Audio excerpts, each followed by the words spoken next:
We're in the middle of chapter 6, going nice and slow again. Chapter 5 went fast. Chapter 4 was very slow, if you remember. I actually did the tally. We spent about 6 lessons, six lessons or more on chapter 4. Chapter 5 was very quick. It was 3 lessons.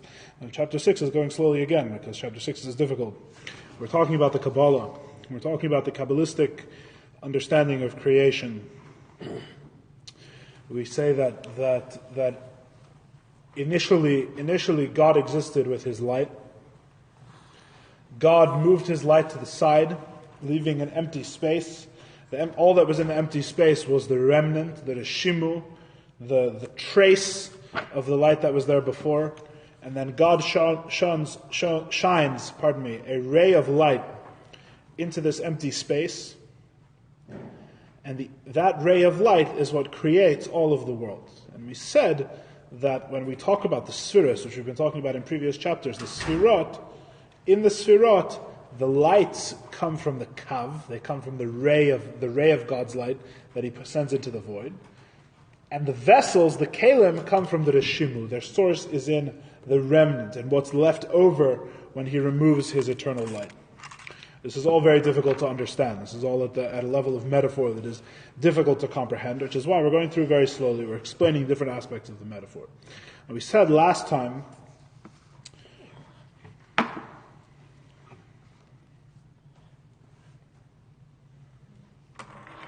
we started explaining last time. What's the question? Pardon me. Before we get to the explanations, what's the question behind that's driving this whole discussion? The question is, how can we say that God is the same and he doesn't change during the creation if we see in the Kabbalistic description of the creation that where once God's infinite light shone, there is now an empty space with a remnant and a ray of light going into it. In other words, in the simple explanation, something changed from before the creation, after the creation. So how do we square this with our position that nothing really changed in the process of the creation? That Ani Havaya Leishanisi, in the Chassidic reading, I, God, did not change, that before the creation of the world and after the creation of the world, God did not change at all. And the question is, how is this possible in the Kabbalistic understanding? We explained that there has to be a tzimtzum. Why does there have to be a tzimtzum? Because the light, God's light, first we explain the nature of the light. We call it light because it's an expression of him, right? Just as a person's reflection in a mirror reflects them, and it's not a partial expression, but rather because it's natural, it reflects all of them. All of them are captured, all of their potential, and everything that they are is captured in that reflection, is captured in their light. So too, God's light captures his infinitude, right? Now it's still light, if you'll remember. That's why we don't call it the Ur She'en Lo Tchila, good evening. That's why we don't call it the light that has no beginning, because the light has a beginning. By nature, it's light. It's only an expression of God. God is its beginning. God is its source. But rather we call it Or Ein Sof, the light which has no end. It has a beginning. It has a beginning in God. But it's called Ein Sof, it has no end, because it still expresses God's infinite potential. It expresses everything that God is, therefore it's infinite, therefore it's Ein Sof. But that, no matter what you're going to say, even if you said something and then it was created, that's a change. We'll get back to the change at the end. Not yet. Not yet.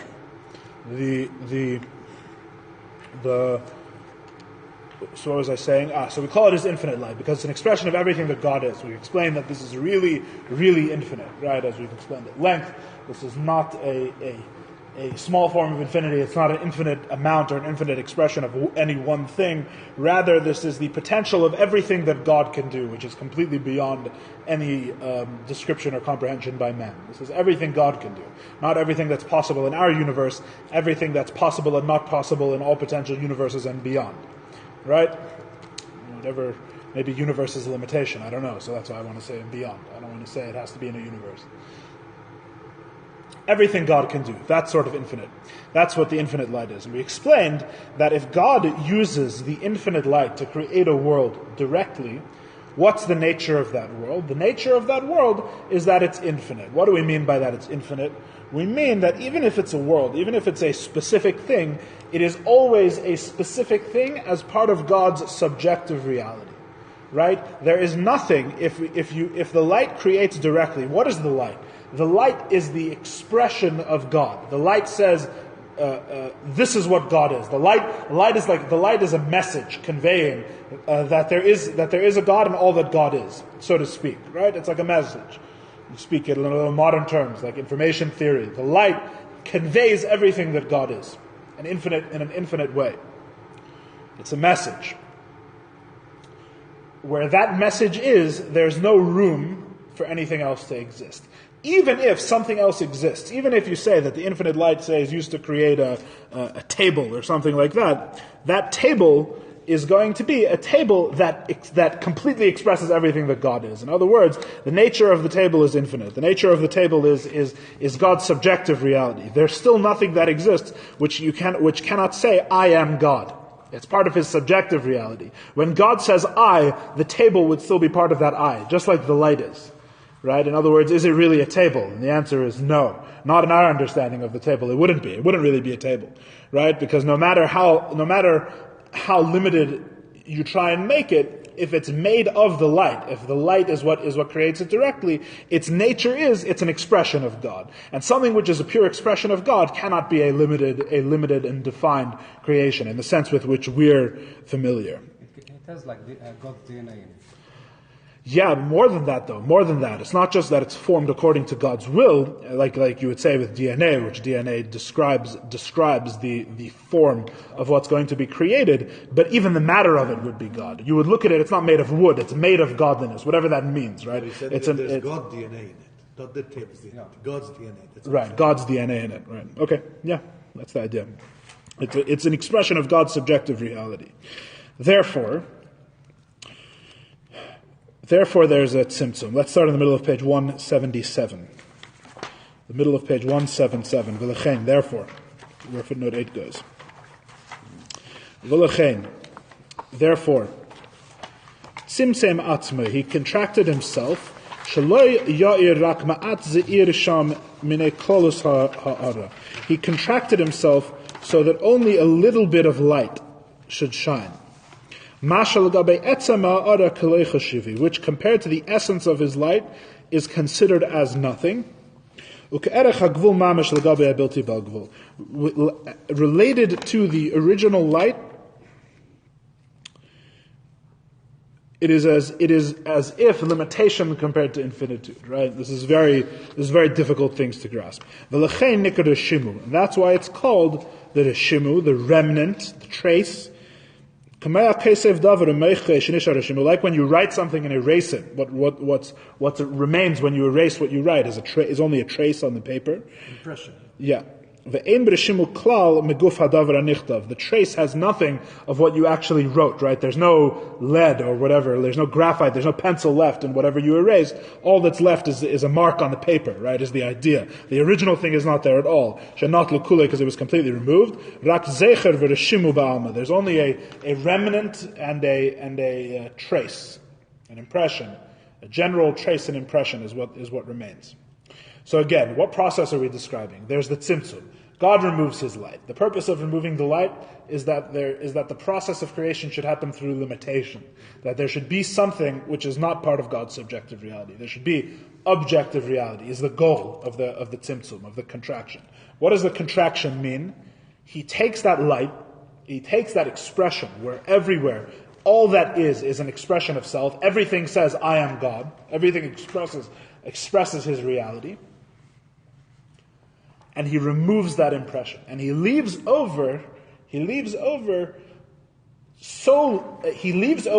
reshimu comes from the light, right? Because there isn't anything other than the light, right? You have to realize the metaphor doesn't work, right? When you write something on the paper and you erase it, and what's left is the trace, at least you had a paper to work with, right? You have to understand when all that exists is God and his light, and then he removes the light, there's no paper, obviously. There's no background, there's no ground on which a trace can be left, right? So you have to abstract from the metaphor. The metaphor is obviously not correct, right? Because when God takes away his light, it's not like erasing a pencil on a pencil you write on a paper. What was the light written on, right? There's nothing the light was written on. All there is God and his light. All there is God and the knowledge, the expression of God. That God is all there is. Or God's name, as it's called elsewhere. So the what's left over, the reshimu, is really of the light. There's nothing else, right? So it's obviously of the light, as we're explaining here. The Rishimu is of the light. What's left over is made of the light. But it's so little that's left over, it's as if it's as far from the original light as finitude is to infinitude, as limitation is to infinity. Even though it's of the original infinite light. Now, we are not explaining the process at all. The process is mysterious. How do you even divide off a part of the infinite light, right? You have to understand, when we say the infinite light, we don't mean an infinite collection of finite things, right? We mean something that is absolutely echad. We mean something that is absolutely simple and unified in one. There is only one light. Right? In Chassidus and just in logic in general, if you really think about it, true infinitude and true unity come together. If something is truly infinite, it doesn't have parts. If something is truly infinite, it's a continuum. It's not divisible. And even the continuum is not really a continuum. The more infinite it becomes, the more one it is, right? For example, the famous thing they say in yeshivas, right, is you can't have an infinite collection of finite things, right? There's no such thing as an infinite pile of apples. Right? There cannot be such a thing as an infinite pile of apples. Why? Because an infinite pile of apples means there's no end, right? But if they're finite and they come in parts, then you can take away an apple. Now what happens? You can even add an apple, right? Theoretically, right? You have an infinite amount of apples, you can add an apple, right? You can add to infinity, which in reality, how that works is a theoretical construct, right? There's mathematics that uses that sort of thinking. But in actual reality, to actually have an infinite pile of apples is not possible. Right? It doesn't make sense. It can't be infinite because it comes in finite parts. And anything which comes in finite parts, you can add one, you can subtract one, it can be manipulated, right? And this is why infinity is not really a number. Infinity is a concept, right? Even though it's used in math. It's the same idea. Infinity is the light. When we say the light is truly infinite, we don't mean, and we say it expresses everything that God can do, so to speak. We don't mean it expresses it in a finite way. We don't mean that there's an infinite collection of things in the infinite light. We mean there is one light, that one expression which says, I am God, and everything is one with it. So how it's possible, right, how to understand that a part of the light is left over while most of it is taken away is very hard to understand. But nevertheless, this is the process. That's the deshimu, that's the trace. The trace is such a small expression of the original light that it's as if finitude compared to infinity. That's what's left over. That's the trace, so to speak. When God removes his light, I don't know if we're going to talk about here where the light goes to. It's another interesting question in the metaphor. I don't know if we're going to talk about it. If we do, it's interesting. The light is taken away. All that's left over is a finite amount of the light. This is the deshimu.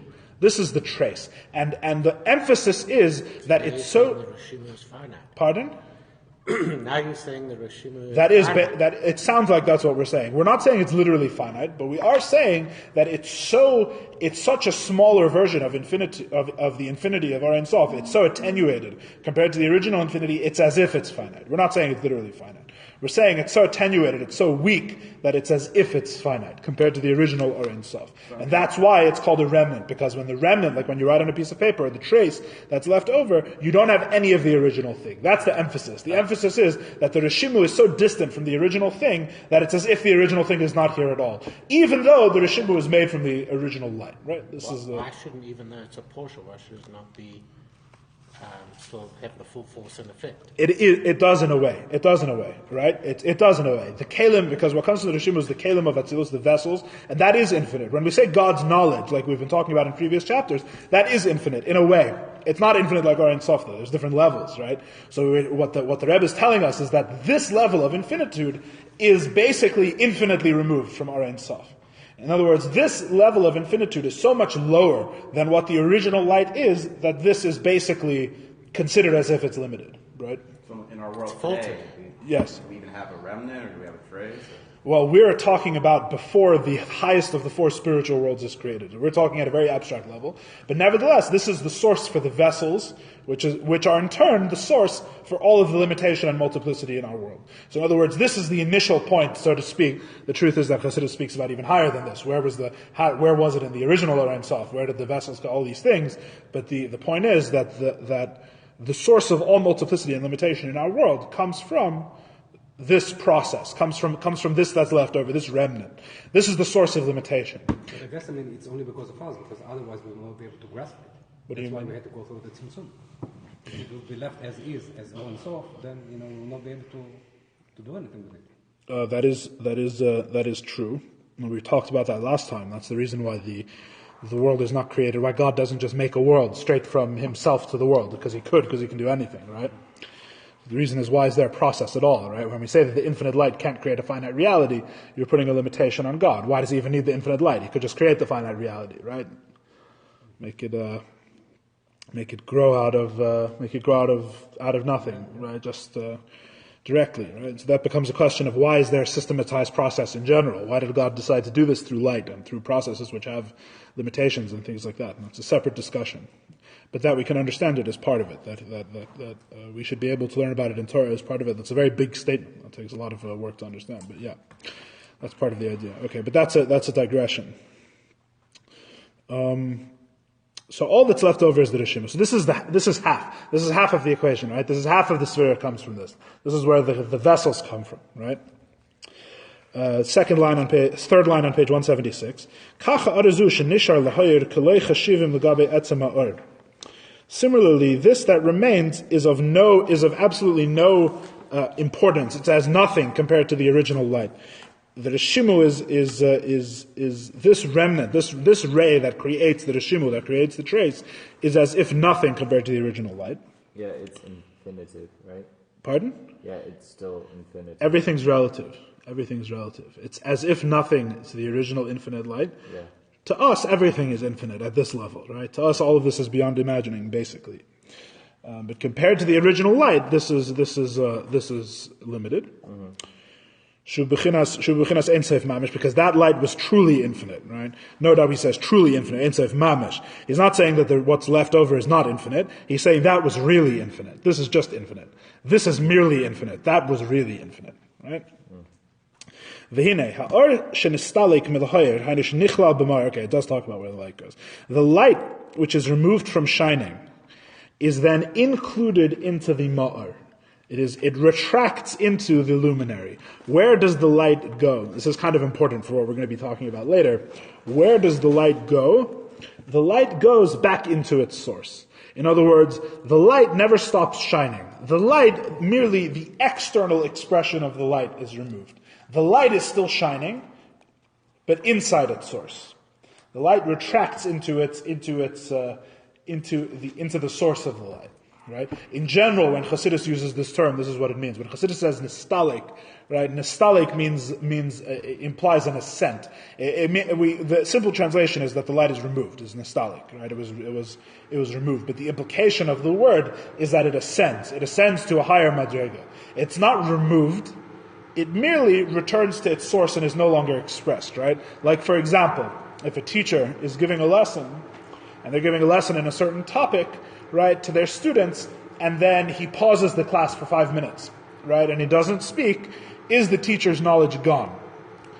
The answer is, the teacher's knowledge obviously is not gone. The external expression of the teacher's knowledge is gone. The teacher's knowledge has returned to its source. And in fact, the teacher's knowledge really, in some senses, existed more in its source than it did when it was being expressed, right? Because when the way the teacher knows it to himself is at a much higher level than what he can express in an organized way to his students. So in a sense, the light is actually the light shines more when it's removed, so to speak, right? When we say it's removed, we mean it's removed from expression to a lower level, to a lower place. But it's not really removed. On the contrary, from a higher perspective, it's not removed. It returns to its original form. It returns to where it was shining more before. It returns to where it was originally, in its source. That's where the light goes, so to speak. That's where the light goes, to use a very physical terminology. The light is not only that it's not a physical light. I mean, does the light, is it only an expression, or is it a real thing? Why is an expression not a real thing? No, because, I mean, we are not seeing this light, so, I mean, it's a different light than what we understand. No, it's a spiritual light. It's a spiritual light, obviously. Obviously, it's a godly light.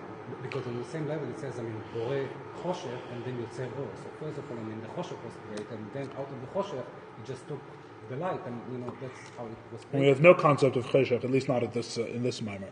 There's no concept of Choshech. There's no darkness. We're talking about light. And the light is not literal, obviously not physical light, obviously in any way. Same light. No, It's not a day and a night. like, This is No, we're talking about transmission of the knowledge. expression of all God is. To think of it as knowledge or thought is actually much more instructive, because that's even more spiritual. But it's called light for various reasons, and we've already discussed some of them. Why it's called light? This is an expression of all that God is. And what does he do? What's the tzimtzum? He takes away most of that light and removes it back to its source, where it's shining in its true form, even though it's no longer revealed. In other words, he removes the external expression of the light and only shines the light within himself, whatever that means. Again, you have to be very careful. We're not speaking in physical terms at all, right? There is no within himself in any physical sense whatsoever. I must clarify, right? There is no within God. There's no body, right? There's no place. There's no space. There's no light, right? This is all metaphorical at a very, very abstract level. Do not mistake this for any physical description of anything at all. But nevertheless, this is what the Kabbalah says. The light, he removes light so it shines within himself. It's no longer shining at a lower level. The light returns to the state it was before it shone. When was this time before it shone? Seeing as our entire description of the creation of the world starts with the light shining. So what was the time before it shone? It's a very good question. It's not referring to time. It's referring to quality, right? How the light was with it when it was still within him and it wasn't expressed outside of him. Talking about very lofty things. But long story short, that's where the light goes. The light goes back to its source.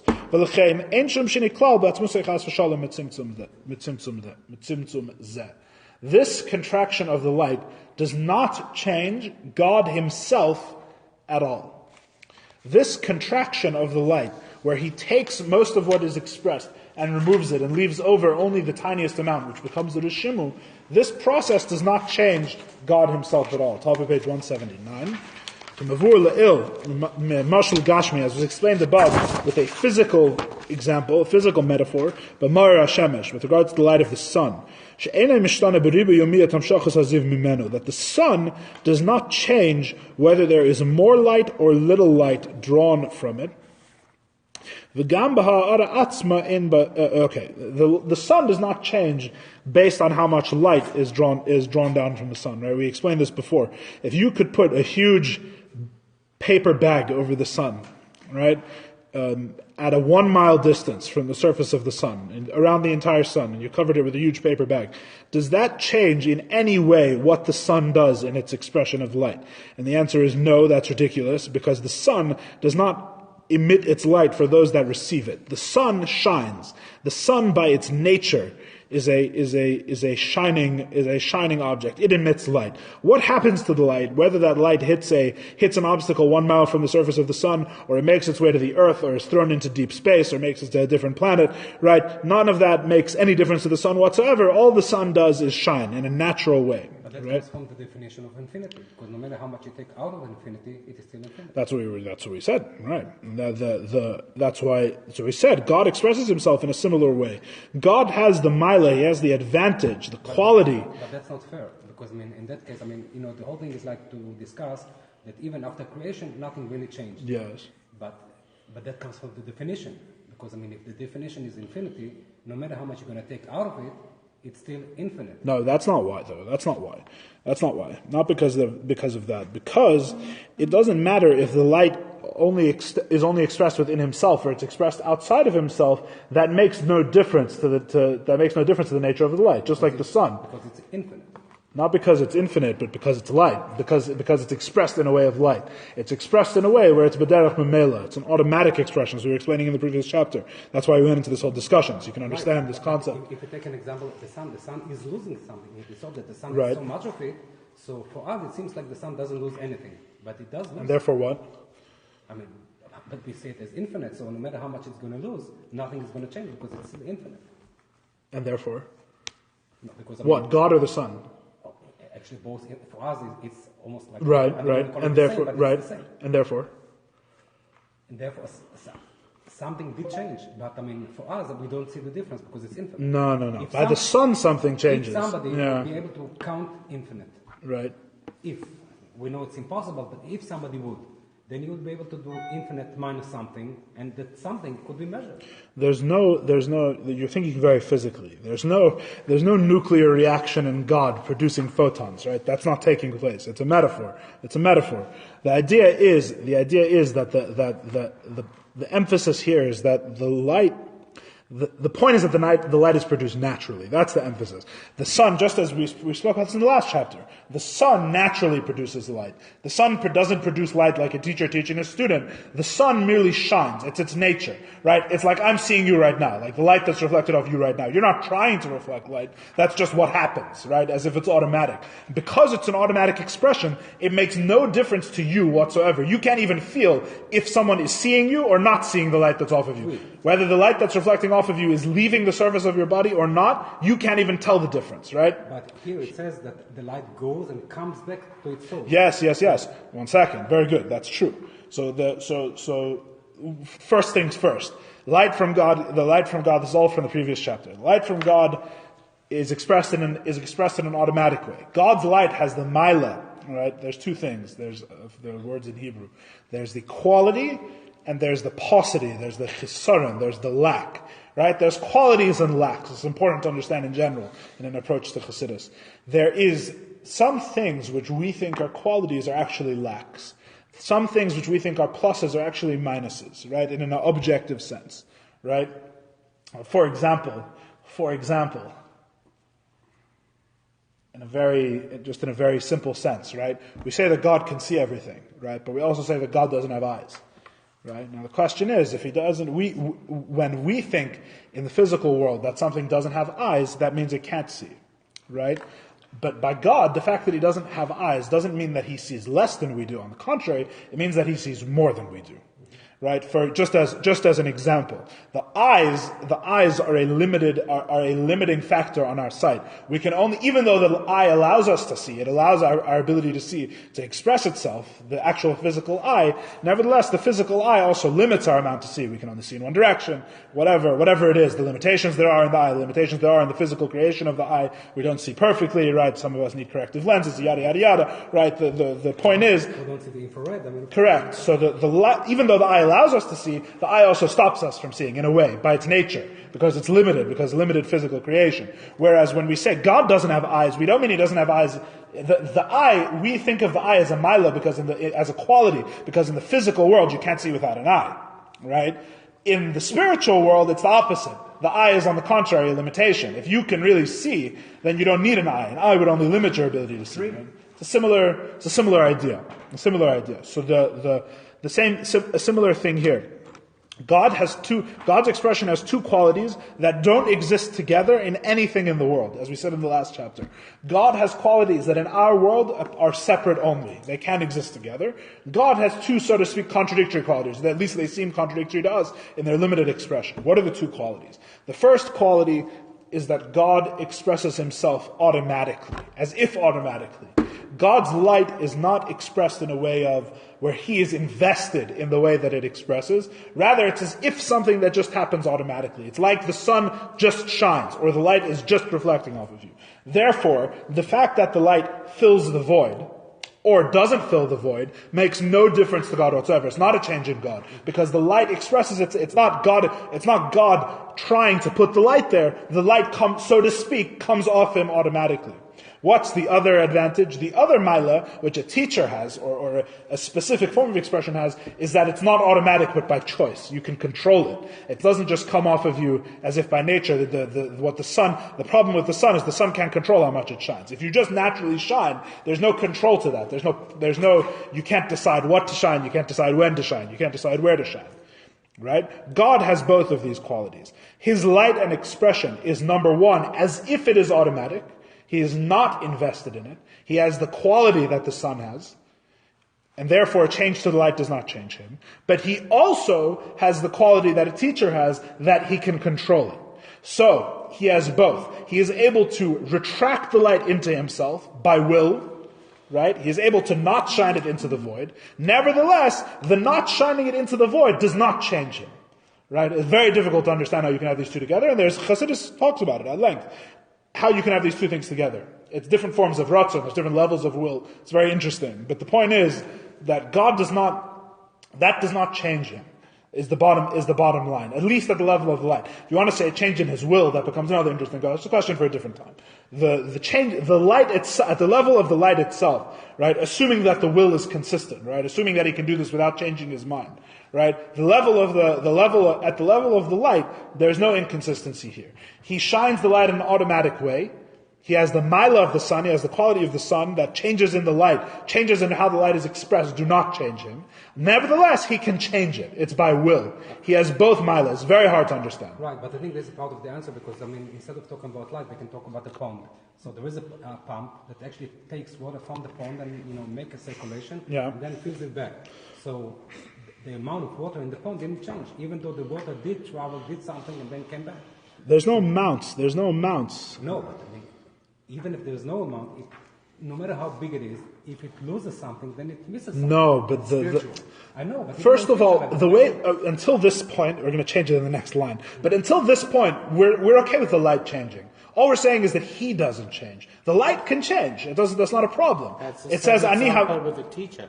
When he stops teaching for a moment, he hasn't lost anything. Correct, in terms of his knowledge. Only the student has lost something. Yes, correct. But the thing is that would still change a physical teacher because the teacher, because the teacher is invested in the lesson, right? The teacher changes from a teacher that's teaching to a teacher that's not teaching, right? By God, there's no such change because he has both. To teach every single millisecond. He doesn't, but the point is that when he's teaching, and when he's not, right? Here, he doesn't stop teaching. That's the thing. He has both advantages. He's like a teacher that he stops teaching without stopping. That's the idea. Right? The light is still shining. The light is still shining. It's just shining within him. And he manages to stop it. It's a natural expression. He's always teaching. That's what I'm saying. He's always teaching. It just happens to be that the teaching is not going on outside of him. Yeah, when he withdraws it back into himself, then it's like the teacher thinking. Exactly, but the point is that a teacher, you don't understand. The teacher has a limitation that God doesn't have. When the teacher stops teaching, he's actually not teaching anymore.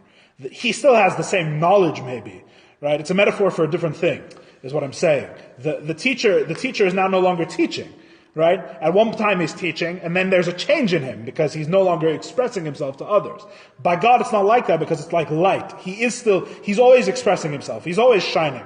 He's not stopping expressing himself, right? He's just limiting the expression to be within himself, right? It's a very difficult thing to grasp. It's like the light of the sun, but if you could control it. He has both qualities, and it's very hard for us to grasp because in our world, these two things never appear together.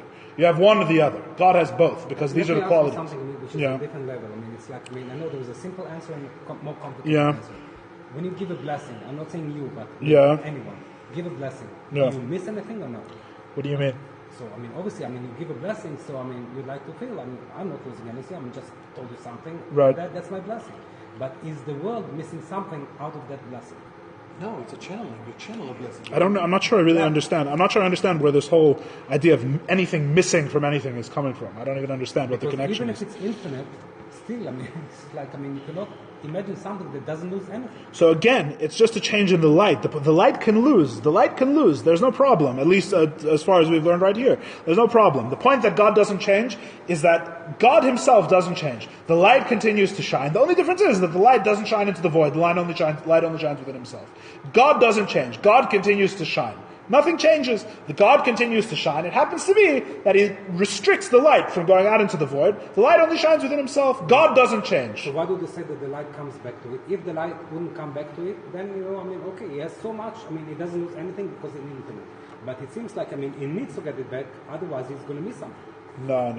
Needs? It's not water. It's not water. It's not water. It's like light. It's like light. Where's it here? No, I know.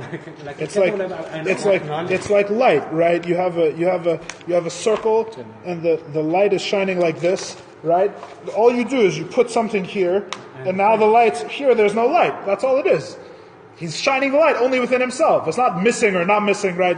He's not collecting the light back into himself. The light is expressed only within him. So why does it say that the light comes back to its origin?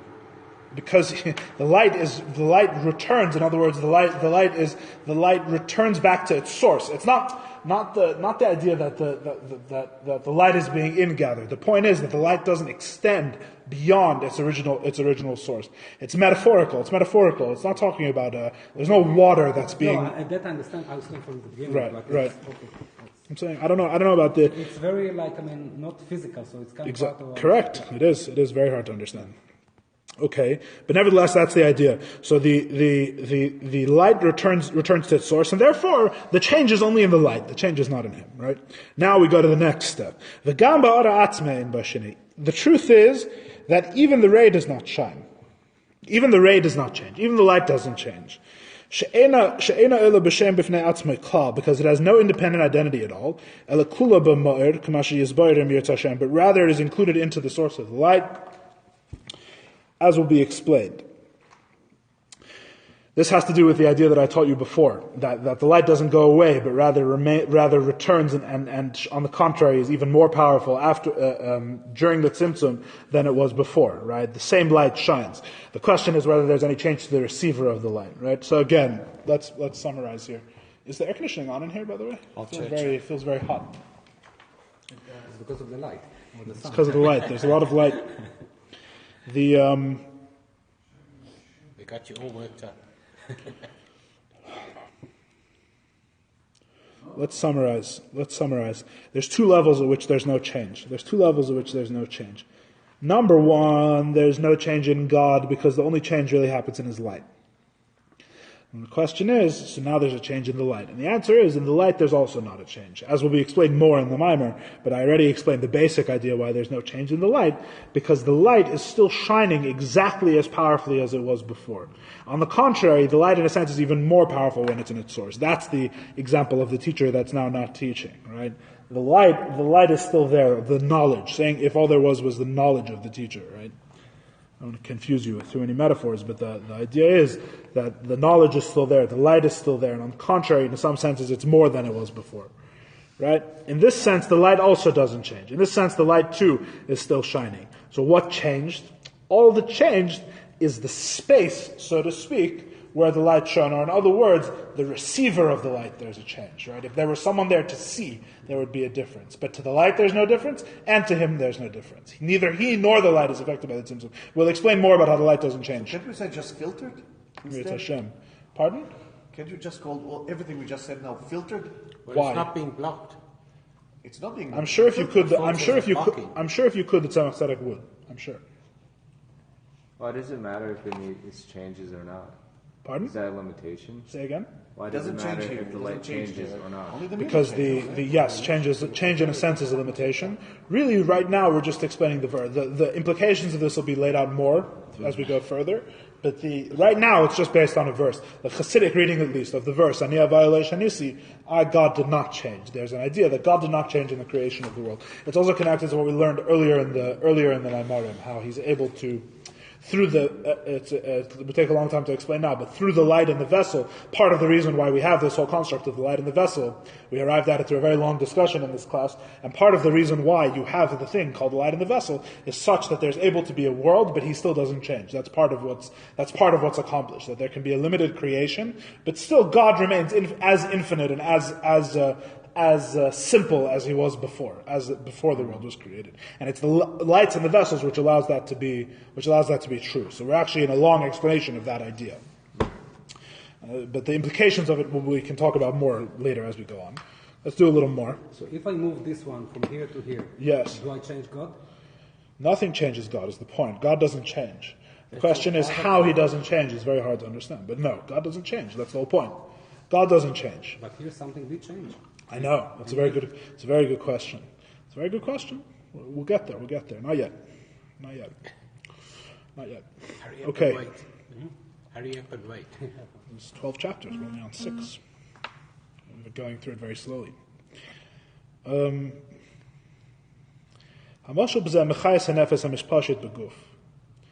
metaphor for this is like the life of the soul, which extends out into the body, right? There's a soul, the soul gives the body life. That's what the soul is, right? Roughly. it's like a ray. It's like a ray of light, right? The soul, so to speak, shines on the body, right? Obviously, there's a definition of shine that's a little metaphorical. The sun shines on the body, and the body is alive, as we explained before. We used this metaphor earlier. Vene, kshematzem ayin nichlal keach har'iyah ba'atzmos hanefesh. When the eye is closed, that's what I was trying to explain. I don't know why I bother. I should just read what Tzemach Tzedek says. When the eye is closed, the ability to see is included in the essence of the soul. Right? There's no ingathering of something that's lost. The ability to see becomes, where does it go? Where does your sight go? There's no ingathering of your sight. That's not the idea.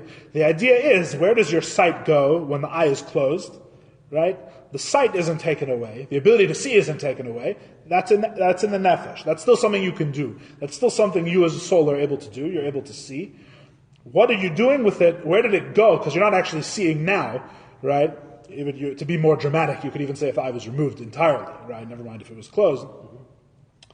Where does it go? It remains in the nefesh. It remains in the neshama. Potential. Exactly. It returns back.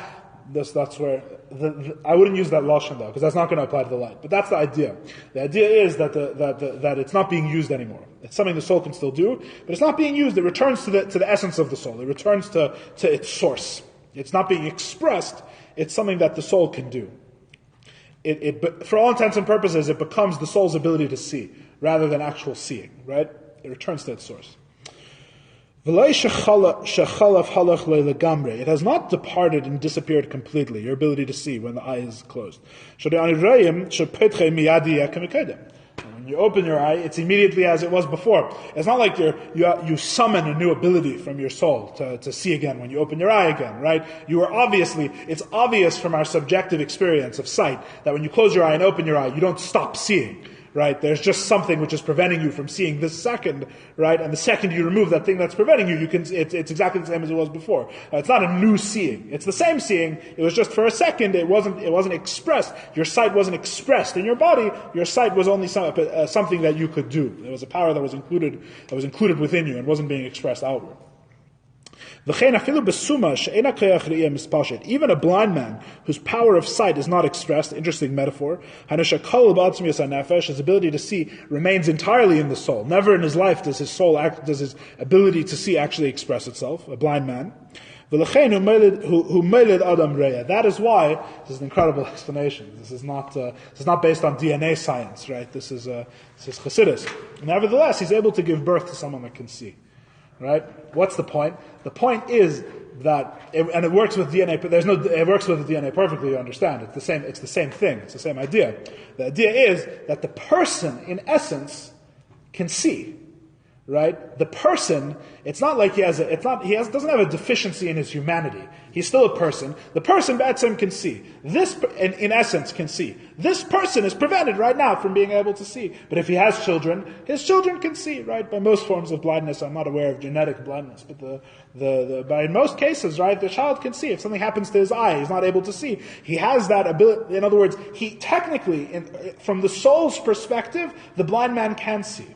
From the soul's perspective. There's no difference to a person whose eye is closed and a blind man, theoretically, right? The soul can still see. The blind man, there happens to be something preventing him his whole life. But if he has a child, what is the child? The child is only an extension of what he is, right? Whether you're speaking in modern science or you're speaking in the terms of Chassidus. And the child can see, right? This is the proof that his sight is not something which is based on actually, it's very coarse and superficial to think that seeing means that your eye can actually see right now. Right? Sight obviously extends beyond what the eye can see, otherwise why can a blind man have a child that can see? Sight is something which is built into what it means to be a person. Right? It's built into the essential nature of the person. A blind man, his essential nature is thwarted for whatever reason. Right? But his child, again, who's born from that same essence, his child is just an extension. His child is just a copy of him. The child, if he doesn't have that thing which prevents him, the child can see. It's the same idea. The sight is an essential thing. The actually seeing with the eye is incidental. It just means that the soul's ability to see is actually expressed. Right? So the question is, when you close your eye, what change is there in your ability to see? The answer is none. Even the blind man, there's no change in his ability to see. That's actually a good example of the earlier thing where there's just a trace. Close your eyes, you see a trace of stuff. Oh, right. I hear. So this is the Hare Muvan she'ena nefesh mishtanish al yedei zeh b'atmusa. Therefore, it's clear that the soul does not change in essence. The soul, by the blind man's soul, that has not changed. The soul can still see. It happens to be that technically he can't see, but his soul still sees. All it is a retraction of the light or an extension of the light. It's a retraction of the ability to see or an extension of the ability to see. So too we understand in the ability to see itself. Tzemach amal derech mashal, that a ray extends for it, allowing a person to see 60 cubits, for example. Ilu yitzur shabe, like the line of sight. Ilu yitzur shabe yechelos adam l'tzamtzem shelo yiros rak daled amos al derech mashal. Imagine that a person were able to contract his ability to see only 4 cubits, right? It says, I think, is that from a Gemara? It's a Sefer HaMemorim, or a Torah. Sefer HaMemorim, there up his notes. Okay. I don't know what the mucker is. I don't know what the source of this idea is, but he's saying that it just seems to be saying a person sees naturally 60 amos, which is interesting. I don't know what that's from. I don't know if that's a Gemara. 60 cubits. He says, imagine a person limited his ability to see to 4 cubits, right? Which is like 6 feet or something like that, right? Right, exactly.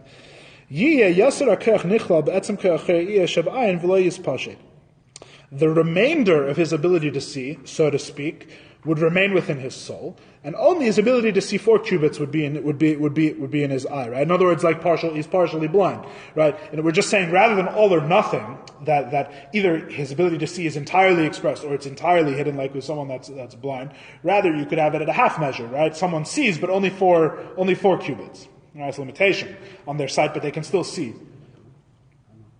So the ability to see is the 4 cubits are expressed, and the rest, I guess, the other 56 cubits of sight, whatever that means, is hidden. Right? Is the idea. According to these examples, these metaphors, you understand the limitation of God's infinite light. That the light becomes concealed within the luminary, which is God Himself. Right? And only the small rays left over, and this is what's called the Rishimu. That's like the person that can see 4 cubits, right? He's saying the Rishimu is left over. There's a little bit of sight is left over. A person can't really see. There's a little bit left over, right? You could say a very, very, very slight ability to see. Right, such that, and it's so little, right, that this seeing he may as well be blind. We said before, right? That's the metaphor. The Rishimu, what's left over, is such a smaller version of infinitude that it's as if it's limited, right? It's the same idea. All that's left over, it's as if God closes His eyes or God blinds Himself, so to speak, right? In the metaphor. All that's left over is the tiniest ability to see. He may as well be blind, right? That's what made our world. It's the idea. No, not by itself. But that's the Rishimu. That's what's left over. That's the remnant of the original light. We haven't put everything together yet. We've just been discussing one half of the equation today. We haven't got there yet. We've just been discussing one part. We're just discussing the Rishimu, what's left over. This is what's called the trace. Nevertheless, does he change at all? The answer is no. Just as even the blind man, even if there were no Rishimu, even if the light were totally removed, he wouldn't change at all. Right? Because it's not a change in him. It's a change in the extension of his ability to see. Therefore, he himself doesn't change. However,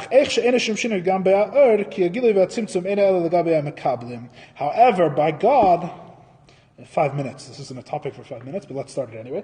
There's no change. However, see where I'm in a parentheses? You guys with me? You see where I am? Bottom of page 181, 4 lines up. So we understand the first point, right? We said in the beginning of this before we got to the metaphor of the eye and the blind man and all that, we were talking about how there's 2 ways in which God doesn't change, right? This is the first way. The first way God doesn't change is that the change is only in the light, right? Just as the blind man, the change is only in the actual sight, rather than his essential ability to see, right? So too by God, the change is only in the light, the expression of the light, but not in his but not in God's essence. God's essence doesn't change. God remains the same God. All that changes is the extension. All that changes is whether that's expressed or not. Right? That's all that changes. We say in the parentheses. Now there's the second part that it doesn't change. However, the light itself also does not change. Right? It's almost as if we're saying his actual sight also doesn't change. He blinds himself, he closes his eyes, but his actual sight also doesn't change. How's that? Because the revelation and the contraction of the light are only from the perspective of the recipients. It's only of the people. It's only in the perspective of the object. But from God's perspective, there's no change whatsoever. Because the light is always included within its source. Ubatal b'metzias, and is totally nullified. Ve'enei olam ela b'shem b'fnei atzma, and it never has its own identity. Which is explained elsewhere in the explanation of Eitzres Chaim. This is a parenthetical statement, and I'm going to spend the next 3 minutes trying to explain it to you, but it's not an easy parenthetical statement. The light also doesn't change. The light also doesn't change. Only to the recipients is there a change. Why?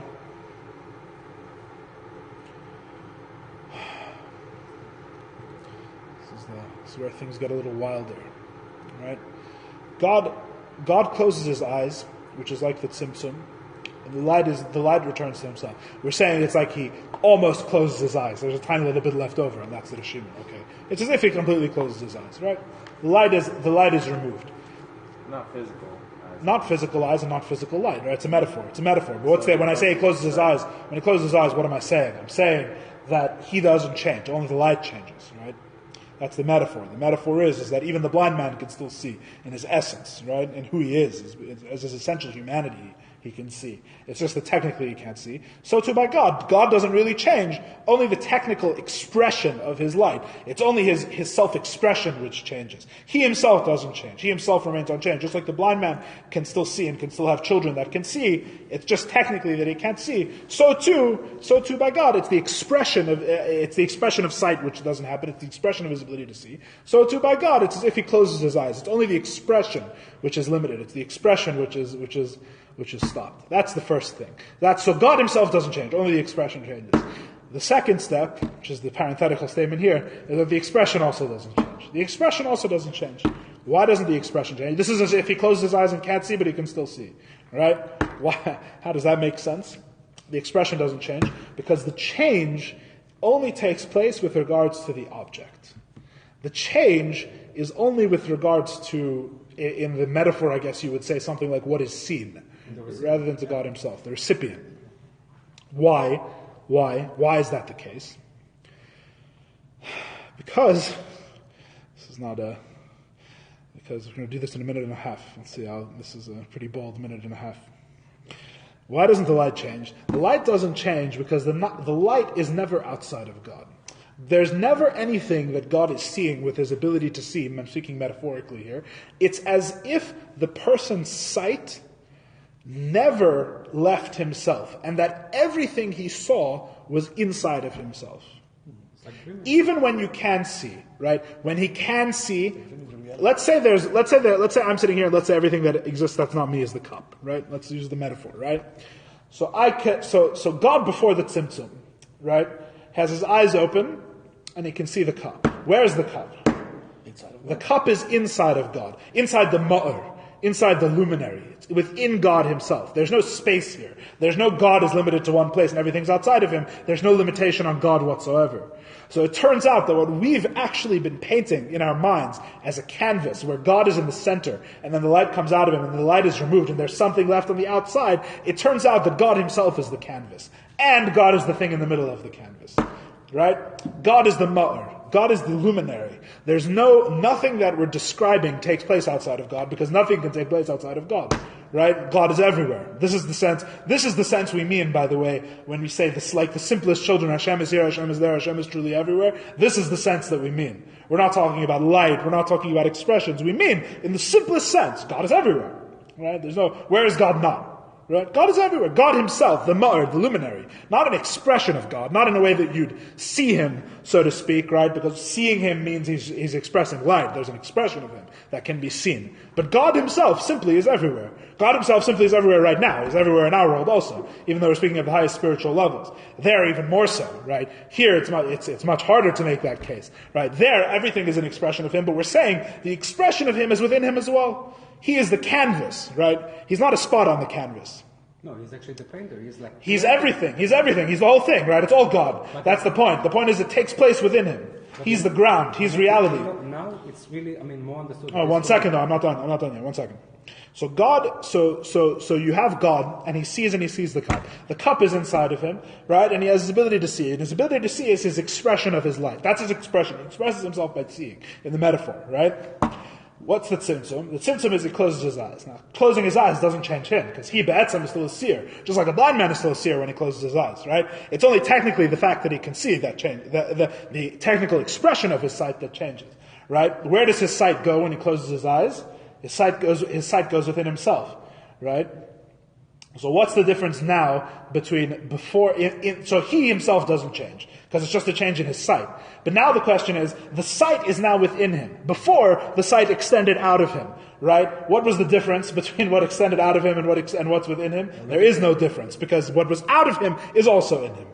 What was out of him was also in him. The cup was inside of him the whole time. The light is never at a point where it's expressed outside of God. There is no outside of God.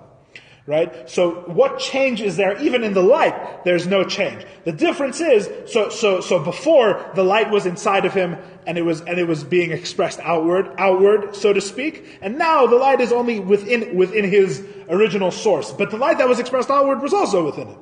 Right? I said this wasn't going to be an easy parenthesis. So it's like he closes his eyes and the sight doesn't change. Why doesn't the sight change? Because what he could see before, when it was extending out of him, now it's just extending into him. But out of him and in of him, right, is not a term that even applies, because God is everywhere, right? So why do we make the distinction in the first place? Why do we make the distinction between out of him and in of him? Because of the makabel. Because of the makabel. It matters to the cup. It doesn't matter to God, and it doesn't matter to God's sight, right? Because you understand, since the cup is inside of him, even if he's not seeing it, the cup still exists and he still sees it, right? You understand? Not with the light, so to speak, not with the expression, but with himself, whatever that means. Because if it exists, it's within him. If it exists, it's within God, right? So if the cup is there, it's still within God. But what's the difference? So ultimately, what changes? The only thing that changes is from the perspective of the receiver. The cup doesn't feel that it's seen. Right? Because when God's eyes are looking at it, this is all metaphorical. When God's eyes are looking at it, the cup is us, by the way. We're the cup in the example, at a very distant remove. The cup, when God is looking at it, it can see God's eyes. It can see God's eyes are open, and it feels a connection with God. And it feels that I have no existence, because all that exists is God.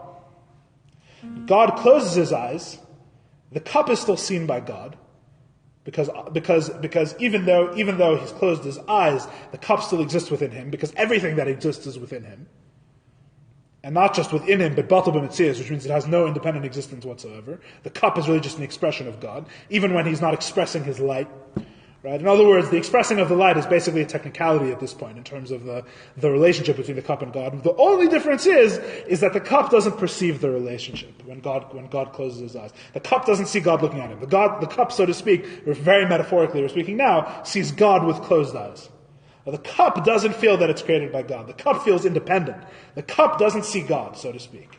The cup doesn't feel a direct relationship with God, even though God knows the cup, because everything that exists, God knows, because everything that exists is within God. Right? So the only difference, it turns out, and this is explained at much greater length and with much more clear metaphors. Here it's just a parenthetical statement. But it's explained at great length elsewhere. The only difference is in the perspective of the cup, is in the perspective of the receiver. We're the only ones that see a difference.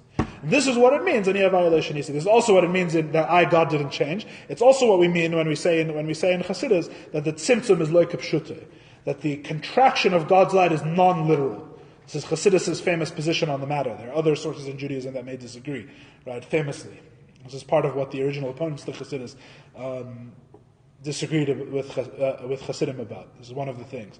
Because according to Chassidus, according to what we're learning now, there really is no tzimtzum. There is a tzimtzum, but the tzimtzum is in a very non-literal sense, right? When God retracts His light, so what changes when God retracts His light? The light doesn't change, He doesn't change. Basically, the tzimtzum is an illusion. Long story short. In terms of the ultimate truth, relative to God, relative to the ultimate truth of things, the tzimtzum is an illusion. Now, to us, it's not an illusion. To us, it's like our reality. Right? Very real. Because when we look at the world, what do we see? We definitely don't see God, right? At least not at the surface level. Right? To us, the contraction of God and the removal of God's presence is very real. But the tzimtzum is basically an illusion in Chabad Chassidus. Not a total illusion like it doesn't happen. Obviously God does it, right? That's not what I mean by illusion. I just don't want to make bold statements now. People get the wrong idea. I don't mean an illusion that God doesn't do it. It's a very real thing that God does. But what is He doing? He's creating a perspective of objectivity for the Makabel. He's creating a perspective for the receiver, for the creation, that they exist outside of God. But do they exist outside of God? No. It's only a perception. It's only a perception. They exist outside of God. God doesn't change in the creation. God is still everywhere. God's light doesn't change in the creation. God's light is also still everywhere. Right? The light shine, he sees just as much with his eyes closed as with his eyes open. Right? The only difference is from the perspective of the creation. And it's this difference in perspective that the world is created for. It's to remove this tiny little last piece of the puzzle. It's to remove the veil over our eyes. It's to make this world, to reverse the process and make from the, right, what's the term? To make from the ani ayin. Right, to make from the yesh, to make the yesh back into ayin, right, however you want to look at it, to take this tiny part, this tiny illusion, and reverse it, right, and make that this world has the same perspective as God has, that this world is completely united with God. That's the purpose for the world's creation. It's this tiny little part, right, this illusion that we're here to reverse. That's why the world's created. The world is created that we should reverse this tzimtzum, this appearance of a contraction. Right? And Chassidus' perspective is that the first step to reversing it is to know that it's not real. It's not real. It's a function of our illusion, of our perspective. It's an illusion that's a function of our perspective. From God's perspective, nothing changed at all in the creation of the world. God is the same, the light is the same. The only thing that's different is from our perspective, right? And the point of bringing Mashiach is so that we can say that even from our perspective it didn't change. This actually brings a much bigger problem. Do we all see it the same? And the answer is probably no. Right. Because it's all almost like an illusion. I mean, He plants something in us, which is actually the purpose of that infinite light. I mean, to create us to think of something. Absolutely. So, yeah. It's like the question of, do you see the same color that I see? Right. So the answer is probably no.